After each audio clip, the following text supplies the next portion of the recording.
खुदावंद के ज़िंदगी बख्श पाक कलाम में से यसाया 9 बाब 6 आयत में यूं मरकूम है, इसलिए हमारे लिए एक लड़का तवल्लत हुआ और हमको एक बेटा बख्शा गया और सल्तनत उसके कंधे पर होगी और उसका नाम अजीब मशीर, खुदाए कादर, अब्दियत का बाप, सलामती का शहजादा होगा। आमीन। क्रिसमस का त्यौहार पूरी दुनिया में खुशी, मोहब्बत और अमन का पैगाम लेकर आता है। ये दिन यीशु अल मसीह की पैदाइश की याद दिलाता है। यीशु मसीह ने दुनिया को मोहब्बत, मुआफ़ी और इंसानियत के हकीकी मानी सिखाए।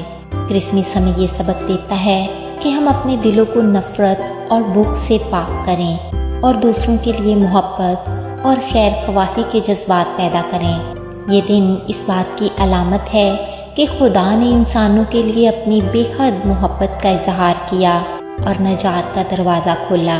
क्रिसमस का हकीकी मकसद न सिर्फ खुशियों को बांटना है बल्कि अपने इर्द गिर्द के ज़रूरतमंदों का ख्याल रखना भी है। ये वक्त हमें याद दिलाता है कि हम अपनी ज़िंदगी में दूसरों की खिदमत को अहमियत दें। यीशु मसीह ने हमेशा आजिज़ी, खिदमत और कुर्बानी का दर्स दिया और ये दिन हमें इसी रास्ते पर चलने की तरगीब देता है। हमें चाहिए कि हम अपने आसपास के गरीबों और मुस्तहिक लोगों की मदद करें और इनके लिए आसानियाँ पैदा करें। क्रिसमस का पैगाम अमन और भाईचारे का है।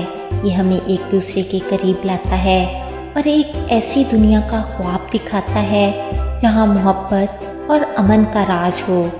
आएं इस क्रिसमस पर हम अहद करें कि हम अपनी ज़िंदगियों को बेहतर बनाएंगे, दूसरों के लिए मोहब्बत और मेहरबानी का मुजाहरा करेंगे और दुनिया को एक बेहतर जगह बनाने में अपना किरदार अदा करेंगे।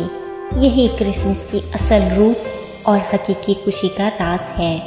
क्रिसमस की ढेरों खुशियाँ तमाम मसीहियों को बहुत बहुत मुबारक हों। God bless you all.